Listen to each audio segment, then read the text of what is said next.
Two, 1, 2, 1, 2. Check, audio check, 1, 2. Okay. Cuts, are you all good on audio? Zabi? 2, 1, 2, hey, hey, hey, hey. Okay.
President of the United States, accompanied by the Prime Minister of the United Kingdom.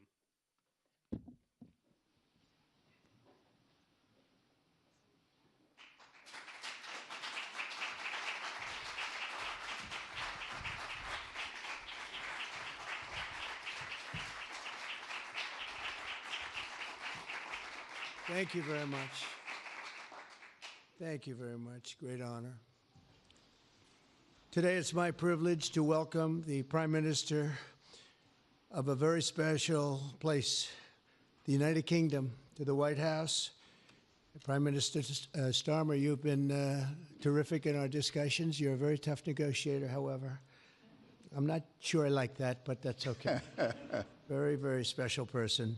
The Prime Minister and I have gotten off to an outstanding start. The U.S. and U.K. have a special relationship, very special, really like no other, passed down through the centuries, and we're going to keep it that way. We're going to keep it very strong as it is. Very importantly, I was just notified by letter from King Charles that he's extended through the Prime Minister a historic second state visit to the United Kingdom. And that's a great honor because it's never happened before. One person has never been extended that honor, and I really do call it an honor, but it's not for me, it's for our country. It's respect for our country. So I just want to thank you, and I want to thank King Charles. Thank you very much, and we accept. I don't know if the media is going to follow us. I have a feeling they might. Okay, thank you very much. Appreciate it. I'm pleased to say that the bust of one of the Prime Minister's greatest predecessors, Winston Churchill, is now back in the rightful place in the Oval Office, and we're very proud of it. Our meeting today and the various breakout sessions we had were tremendously productive. Most importantly, I provided the Prime Minister with an update on our efforts to end the bloody and horrible war in Ukraine with Russia, which would never have happened if I were president. That was not going to happen. I promise you that. After 3 years of hellacious conflict, approximately 1 million Ukrainians and Russians have been senselessly killed, but the number, I believe, is much higher than that. Countless schools, hospitals, towns, and beautiful ancient churches have been absolutely obliterated. To begin the process of ending this spiral of death, I had historic back-to-back calls with President Putin, very successful calls, I might add, and President Zelensky, and my team also spoke with the Secretary General of NATO on numerous occasions, and we're working very hard to get that war brought to an end. I think we've made a lot of progress, and I think it's moving along pretty rapidly. And I want to thank all of the people that are here that have been working on it. And we'll let you know what happens. It'll either be fairly soon or it won't be at all. In addition, this week I met with President Macron of France, as you know, and held talks with members of the G7. Tomorrow, the progress toward peace will continue when President Zelensky visits the White House. He'll be here tomorrow in the early part of the day, and we'll be signing a historic agreement that will make the United States a major partner in developing Ukraine's minerals and rare earths and oil and gases, and we have a great understanding. I think it's going to be great for Ukraine. We're going to be at the site, and we'll be digging. We'll be digging. Dig we must. A big utility in New York con at us, and they used to have a sign, dig we must, and we will be digging. But much of the European aid to Ukraine has been sent in the form of loans for which they expect to be paid back, and we didn't have that honor under the Biden administration. He sent money, or just sent it money after money after money, and never had any knowledge of ever seeing it back. Maybe $300 to $350 billion, but under the breakthrough agreement, very unusual, which everyone said was difficult to get, but it's really very good for Ukraine and very good for us. The American taxpayers will now effectively be reimbursed for the money and hundreds of billions of dollars poured into helping Ukraine defend itself, which by and of itself is a very worthy thing to do. We've paid far more than any other country, and with most of our support, it's been paid in military, the finest weapons anywhere in the world. This includes vast amounts of military hardware, ammunition, and various other things that we now have to start rebuilding our own stockpiles. Additionally, the minerals agreement will provide the basis for a more sustainable future relationship between the United States and Ukraine, and thus stimulate the long-term prosperity that will help the Ukrainians rebuild their country. It's been demolished. And the ruined infrastructure. The infrastructure, as you know, is in very bad shape. In just over 1 month, our administration has already achieved more progress toward peace than years in the other administration where they did nothing toward peace. They didn't understand what was happening.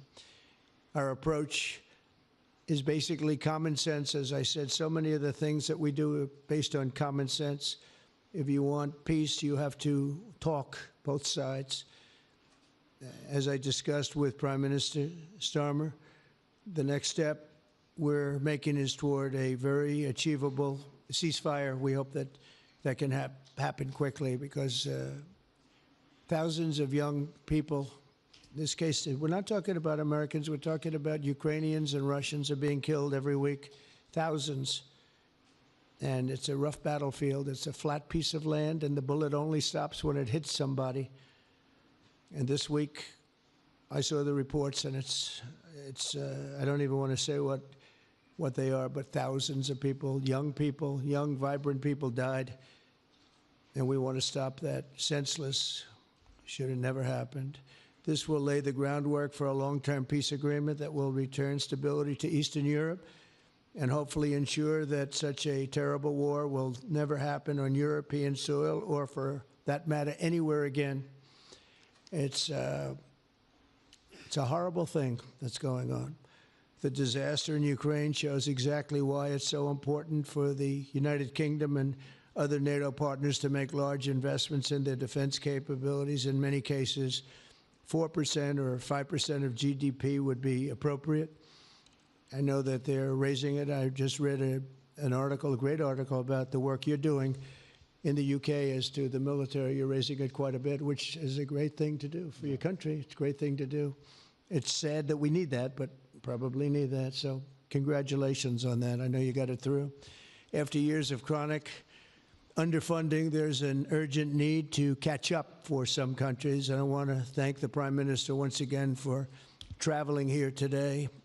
Working together, I believe that we'll once again demonstrate the power of our country's unique friendship. This is indeed a unique friendship. It's been many years, and I think it's only gotten stronger, and we will make sure that it stays that way. We're going to have a great trade agreement. One way or the other, we're going to end up with a very good trade agreement for both countries, and we're working on that as we speak.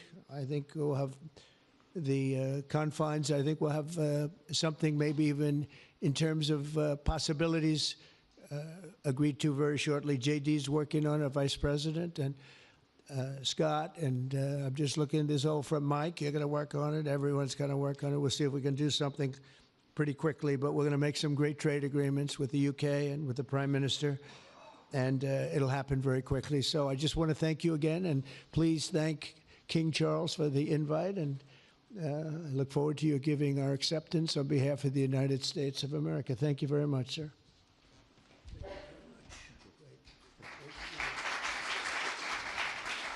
Thank you. Well, thank you very much, Mr. President. Thank you for your hospitality. Thank you for your leadership. This has been a very good and very productive visit. And with your family roots in Scotland and your close bond with His Majesty the King, it's good to know that the United Kingdom has a true friend in the Oval Office. And it was so good to see the bust of Winston Churchill back in its rightful place just a moment ago. But look, in a moment of real danger around the world, this relationship matters more than ever. We remain each other's first partner in defence, ready to come to the other's aid, to counter threats wherever and whenever they may arise. No two militaries are more intertwined than ours. No two countries have done more together to keep people safe. And in a few weeks, we mark VE Day, the 80th anniversary of victory in Europe. Britain and America fought side by side to make that happen. One of the greatest moments in our history. We stand side by side still today, and we're focused now on bringing an enduring end to the barbaric war in Ukraine. Mr. President, I welcome your deep and personal commitment to bring peace and to stop the killing. You've created a moment of tremendous opportunity to reach a historic peace deal, a deal that I think would be celebrated in Ukraine and around the world. That is the prize. But we have to get it right. There's a famous slogan in the United Kingdom from after the Second World War. That is that we have to win the peace. And that's what we must do now. Because it can't be peace that rewards the aggressor or that gives encouragement to regimes like Iran. We agree history must be on the side of the peacemaker, not the invader. So the stakes, they couldn't be higher. And we're determined to work together to deliver a good deal. We've discussed a plan today to reach a peace that is tough and fair, that Ukraine will help shape, that's backed by strength, to stop Putin coming back for more. Now, I'm working closely with other European leaders on this, and I'm clear that the UK is ready to put boots on the ground and planes in the air to support a deal, working together with our allies, because that is the only way that peace will last.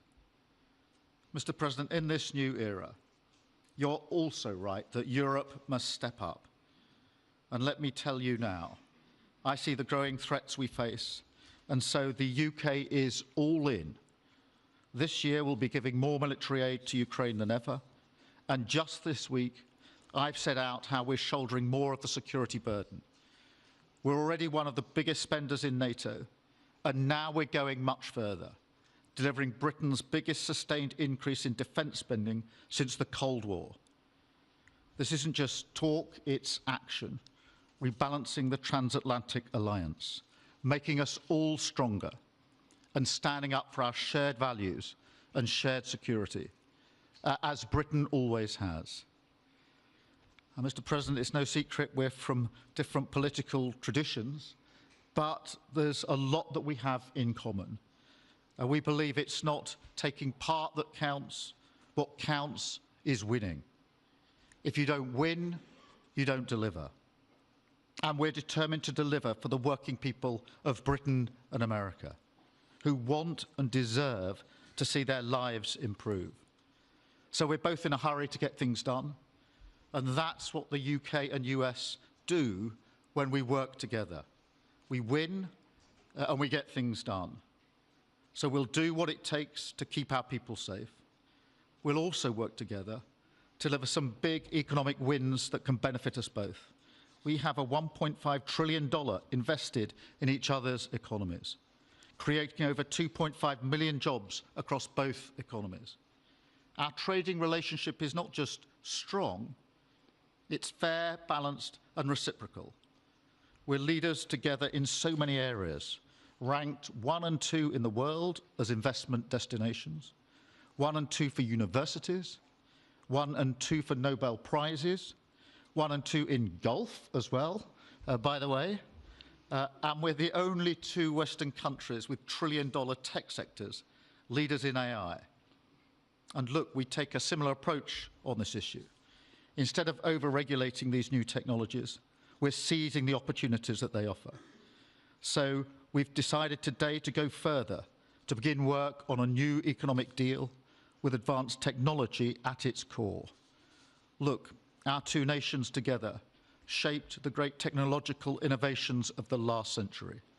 We have a chance now to do the same for the 21st century. I mean, artificial intelligence could cure cancer. That could be a moonshot for our age. And that's how we'll keep delivering for our people. There are so many opportunities. Keep our nation strong and fulfill the promise of greatness that has always defined this relationship. Finally, to underline the importance of this bond. It was my privilege and honour to bring a letter with me today from His Majesty the King, not only sending his best wishes, but also inviting the President and the First Lady to make a state visit to the United Kingdom, an unprecedented second state visit. This has never happened before. It's so incredible, it will be historic. And I'm delighted that I can go back to His Majesty the King and tell him that President Trump has accepted the invitation. So thank you. Our teams will now work together to set a date, and we look forward to welcome you in the United Kingdom. Thank you once again. Thank you very much. What a beautiful accent. I would have been president 20 years ago if I had that accent. Thank you very much. Okay, let's see here. Go ahead, please. Thank you, Mr. President. Earlier today, you told me that you believe that foreign countries pay tariffs, but Americans who are concerned about higher prices believe, as most people do, that they're paid by consumers and importers when they import things into this country. Can you explain how you came to this belief that foreign governments are paying tariffs? And for the Prime Minister, did you discuss with President Trump his repeated statements of desire to annex Canada? And has the King expressed any concern over the President's apparent desire to remove one of his realms from his control? So I'll go ahead. The first part, the tariffs are necessary because we've been treated very unfairly by many, many countries, including our friends, friend and foe. But we've been treated very unfairly in trade at levels that nobody's really ever seen before, and especially under the Biden administration, they really took advantage of the United States. I put massive tariffs on China during my 4 years. We had the best economy in the history of our country. Probably the best economy, maybe the best economy in the history of the world. And I used tariffs to even things up. And in particular with China, we took in hundreds of billions of dollars and we had no inflation. And it's a myth. It's a myth that's put out there by foreign countries that really don't like paying tariffs, and especially to even up. So we've been treated badly by a lot. We're using tariffs.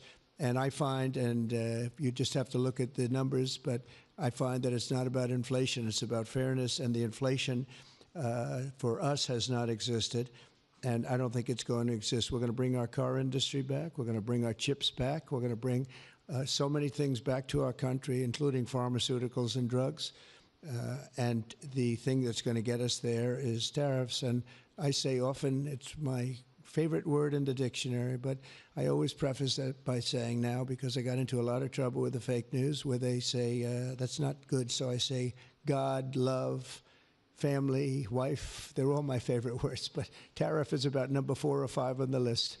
But I will tell you, it's going to make our country rich, and it's going to stop us from being a laughing stock all over the world, because we have been taken advantage of like no country has ever been taken advantage of. Thank you very much. And look, we had a really good discussion, a productive discussion, a good discussion, as a result of which our teams are now going to be working together on an economic deal. Our teams are going to be working together on security in Ukraine. You mentioned Canada. I think you're trying to find a divide between us that doesn't exist. We're the closest of nations, and we had very good discussions today, but we didn't discuss Canada. Thank you. Please. Go ahead. Go ahead. Yes. Thank you. Hi, Natasha Clark from LBC. Mr. President, you've said you're working on a new trade deal with Britain, which we of course welcome. President Obama once said Britain was at the back of the queue for that trade deal. Where are we now? When do you think we're going to see that? And Prime Minister, the BBC has today admitted serious flaws over the recent Gaza coverage, suggestions of payments made to people linked to Hamas. Does the BBC still have your trust? Thank you. Well, they didn't do well with President Obama. He'd never got a lot of things done, and he didn't get a trade deal done that was of any importance or magnitude. We have we've had great discussions on trade, and I think we're going to have a deal done rather quickly as it can be done. We're going to have something, I think, rather quickly. We expect to do that. Okay? Please. On the BBC, look, I've been concerned about the programme in question. The Secretary of State had a meeting with the BBC. I think it was yesterday, it could have been the day before. Thank you. Jeff, go ahead. Thank you, sir. Pardon me. Mr. President, do you support Article 5 of the NATO treaty? And are you concerned that it might be triggered if European peacekeeping forces end up in Ukraine? I support it. I don't think we're going to have any reason for it. I think we're going to have a very successful peace, and I think it's going to be a long-lasting peace. And I think it's going to happen hopefully quickly. If it doesn't happen quickly, it may not happen at all. And we want it for two reasons. Number one, I want to see on a humane basis, I want to see soldiers stop getting shot, because largely it's soldiers now. Towns have been obliterated, but it's largely that. And I don't want to pay billions and billions and billions of dollars, nor does the Prime Minister or anybody else, on a senseless war that should have never happened. And we're going to get it taken care of. But I think it's going to be a peace that's going to be long-lasting. Do you have a question for the Prime Minister? Thank you. Mr. Prime Minister, you were asking the President today about a backstop for Europe if the peacekeeping force ends up in Ukraine. Did you feel like you got a satisfying answer for yourself and for Europe?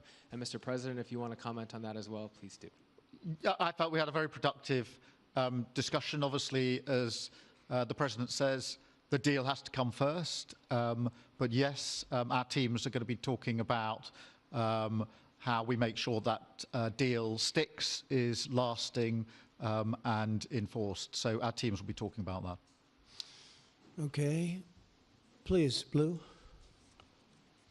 Mr. President, some experts think it could take more than a decade to mine the precious minerals from Ukraine. How much should the U.S. expect to receive, and when do you expect to see that come to fruition? Well, we're never going to know that answer, but by our being in Ukraine and doing the exploration and also the digging and taking the rare earth, which we need in our country very badly, we'll be doing a substantial amount of work, probably about at least what we have in there, and we hope to be able to do that. You never know when it comes to that. You know, you dig and maybe things aren't there like you think they're there, but we'll be spending a lot of time there. It'll be great for Ukraine. It's like a huge economic development project, so it'll be good for both countries. Okay? Please. Prime Minister, excuse me, Prime Minister, you've talked about putting British soldiers' boots on the ground in Ukraine in the event that President Trump succeeds with his peace deal. But can you do that without a firm assurance that America will have our back in the form of some kind of security guarantee were Putin to breach that agreement? And Mr. President, tomorrow you're seeing President Zelensky to sign this deal on minerals and energy that could be hugely important to the United States. Will you take the opportunity to apologize to him for calling him a dictator while praising Vladimir Putin, who is a dictator? Well, Robert, let me start by saying I've been really clear today and previously that I think that European countries, including the United Kingdom, need to step up in our own defence and security. We've been doing that in recent days. You saw the announcement we made on spending just the other day. In addition to that, I've made it clear that the United Kingdom will play its full part in ensuring that if there's a deal, and we hope there is a deal in Ukraine, that is a lasting deal that sticks. And we're obviously working with other European countries on that, France and NATO in particular. But I think I'm hosting 18 countries on Sunday to further our discussions. You heard from the President this morning that, you know, as historically has always been the case, we have each other's backs. And today we've been talking about the deal, how that will be a lasting deal. And coming out of this, our teams will now be talking in detail about that. And I think we're going to have a very good meeting tomorrow, 11 o'clock. And I think we're going to have a very good meeting tomorrow morning. We're going to get along really well, okay? We have a lot of respect. I have a lot of respect for them. We've given them a lot of equipment and a lot of money, but they have fought very bravely, no matter how you figure it. They have really fought. Somebody has to use that equipment, and they have been very brave in that sense. Yeah, please, go ahead. The ceasefire deal is nearing an end this Saturday, and there's been some worry that phase 2 might never get there. Do you believe that phase 2 of the ceasefire in Gaza will come to fruition? And have you spoken to Netanyahu about it? And for the Prime Minister, this peacekeeping deal has been pushed forward by the UK and France as well. Have you been in discussions with any other European countries to join this initiative? And are you expecting Commonwealth countries to also join the effort? Thank you. So we're working very hard in the Middle East and Gaza and all of the problems, and it's been going on for years and years and centuries and centuries. It's a tough neighborhood, but it could be a very beautiful neighborhood, and I think we're going to come up with some pretty good solutions. But phase 1 is almost complete. We've had some people that have been very seriously injured, very seriously hurt, both physically and mentally. They've come out of there and some of them in very, very bad shape. It's shocking.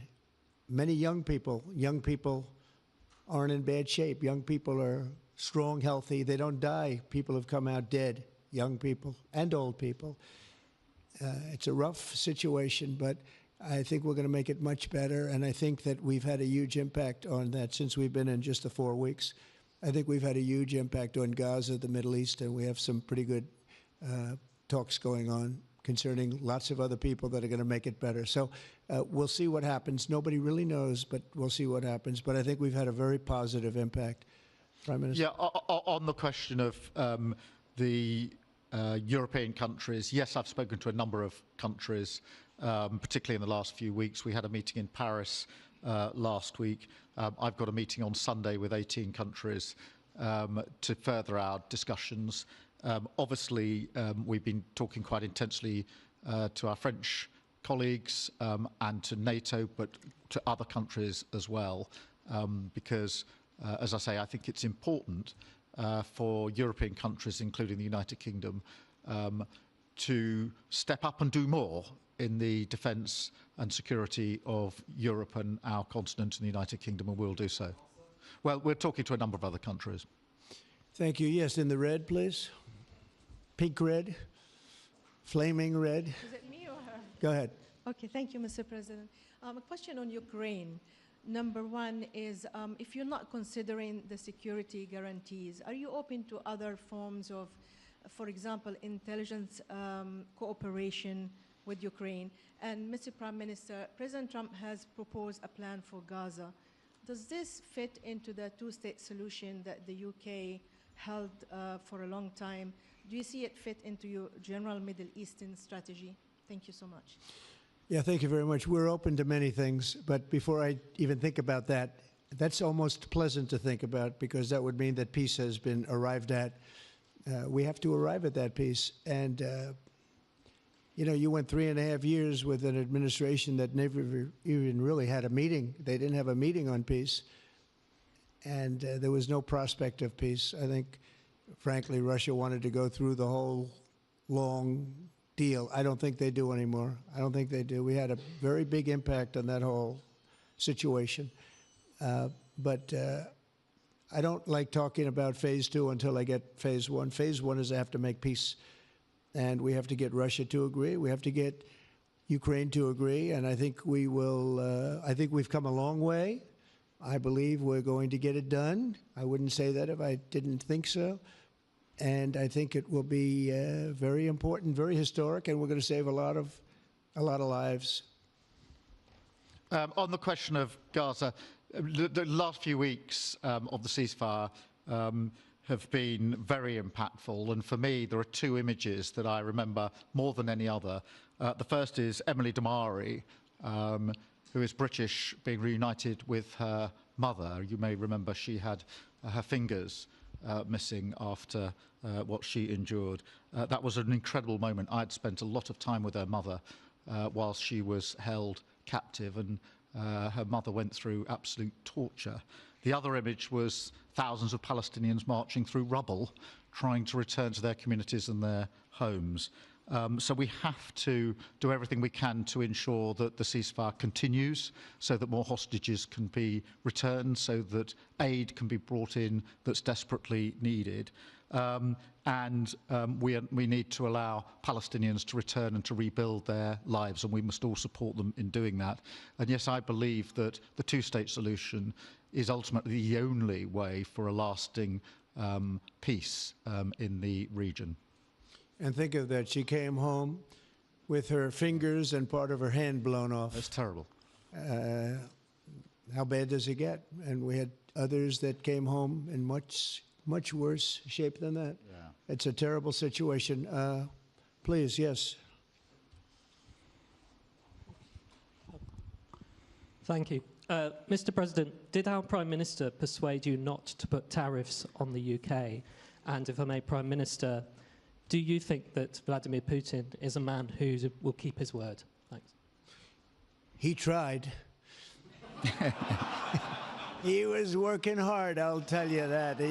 He earned whatever the hell they pay him over there. But he tried. I think there's a very good chance that in the case of these two great friendly countries, I think we could very well end up with a real trade deal where the tariffs wouldn't be necessary. We'll see, but he earned whatever they pay him. He earned today. He was working hard at lunch, and I'm very receptive to it. I think in all fairness, in all seriousness, I think we have a very good chance at arriving at a very good deal. JD and Scott and Howard, all the people are working on it, and I think we have a good chance at arriving at a deal that could be terrific, really terrific for both countries. Okay, thank you. On the second part of the question, I think my views on Putin are pretty well rehearsed and pretty well known. My concern is that if there's a deal, and I hope there is a deal, that it must be a lasting deal, that it's not a temporary measure. And that is why I think it's really important that Putin knows that this deal, a historic deal, which I very much hope comes about, is there, and it's a lasting deal. And that we're able to deal with any inclination he has to go again or go further. I think we'll have two deals. I think we'll have a deal on ending the war, and I think we're going to end up with a great trade deal with you. And it's an honor to be with you, and I want to thank everybody very much. Thank you very much. Thank you. Thank you very much.